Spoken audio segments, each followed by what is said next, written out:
Nomination ಮಾಡ್ರೆ change ಆಗ್ಬಿಡ್ತೀನ ನಾನು. ನಾಳೆಯಿಂದ ನಾನು ಬೇರೆಯವ್ರನ್ನ ಹೀರೋ ಅಂತೀನ. ನಾನೇ ಹೀರೋ. ನಾಮಿನೇಟ್ ಮಾಡಬೇಕು. ರಜತ್ ಅವರೇ ನಾಮಿನೇಟ್ ಮಾಡ್ತಾ ಇದೀವಿ. ಇಲ್ಲಿ ಎಲ್ಲರೂ ಇಂಡಿವಿಜುವಲ್ ಆಗಿ ಹಾಡಿ ಅಂತ ಪ್ರವೋಕ್ ಮಾಡೋದಾಗಿ ತಮ್ಮ ಹಗ್ಗದಲ್ಲಿದ್ದ ಬಣ್ಣದ ಕ್ರಮದ ಅನುಸಾರ ಸೋಲುಗಳನ್ನು ತಮಗೆ ಮೀಸಲಿರುವ ಮೇಜಿನಲ್ಲಿ ಸಿಕ್ಕಿಸಬೇಕು. ಈ ಅವ್ರನ್ನ ಸುಪೀರಿಯರ್ ಅನ್ಕೊಂಡಿರೋದು. ನಾನ್ ಸುಪೀರಿಯರೇ, ನಾನ್ ಖರಾಬೆ, ನಾನ್ ಮಸ್ತೆ. ಅವ್ರು ಇಂಡಿವಿಜುವಲ್ ಆಗಿ ಆಡಿ ತಕತಿಲ್ವಾ? ಅವರು ಟಾಸ್ಕ್ ನ ಕರುನಾಡ ಕಿಲಾಡಿಗಳು ಗೆದ್ದಿದೆ. ತಮ್ಮೊಳಗೆ ಚರ್ಚಿಸಿ ಒಬ್ಬರನ್ನು ನಾಮಿನೇಷನ್ ಮಾಡ್ರೆ ಚೇಂಜ್ ಆಗ್ಬಿಡ್ತೀನ ನಾನು. ನಾಳೆಯಿಂದ ನಾನು ಬೇರೆಯವ್ರನ್ನ ಹೀರೋ ಅಂತೀನ. ನಾನೇ ಹೀರೋ. ನಾಮಿನೇಟ್ ಮಾಡಬೇಕು. ರಜತ್ ಅವರೇ ನಾಮಿನೇಟ್ ಮಾಡ್ತಾ ಇದೀವಿ. ಇಲ್ಲಿ ಎಲ್ಲರೂ ಇಂಡಿವಿಜುವಲ್ ಆಗಿ ಹಾಡಿ ಅಂತ ಪ್ರವೋಕ್ ಮಾಡೋದಾಗಿ ತಮ್ಮ ಹಗ್ಗದಲ್ಲಿದ್ದ ಬಣ್ಣದ ಕ್ರಮದ ಅನುಸಾರ ಸೋಲುಗಳನ್ನು ತಮಗೆ ಮೀಸಲಿರುವ ಮೇಜಿನಲ್ಲಿ ಸಿಕ್ಕಿಸಬೇಕು.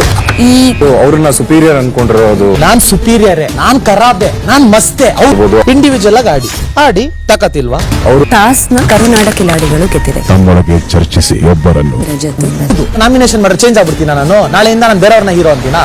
ನಾನೇ ಹೀರೋ. ನಾಮಿನೇಟ್ ಮಾಡಬೇಕು. ರಜತ್ ಅವರೇ ನಾಮಿನೇಟ್ ಮಾಡ್ತಾ ಇದೀವಿ. ಇಲ್ಲಿ ಎಲ್ಲರೂ ಇಂಡಿವಿಜುವಲ್ ಆಗಿ ಹಾಡಿ ಅಂತ ಪ್ರವೋಕ್ ಮಾಡೋದಾಗಿ ತಮ್ಮ ಹಗ್ಗದಲ್ಲಿದ್ದ ಬಣ್ಣದ ಕ್ರಮದ ಅನುಸಾರ ಸೋಲುಗಳನ್ನು ತಮಗೆ ಮೀಸಲಿರುವ ಮೇಜಿನಲ್ಲಿ ಸಿಕ್ಕಿಸಬೇಕು.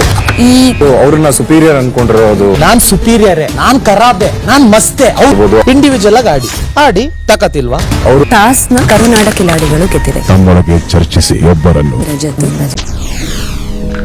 SS ಟಿವಿ ಸಿನಿಮಾ ಜಗತ್ತಿನ ಕ್ಷಣ ಕ್ಷಣದ ಸುದ್ದಿಯೊಂದಿಗೆ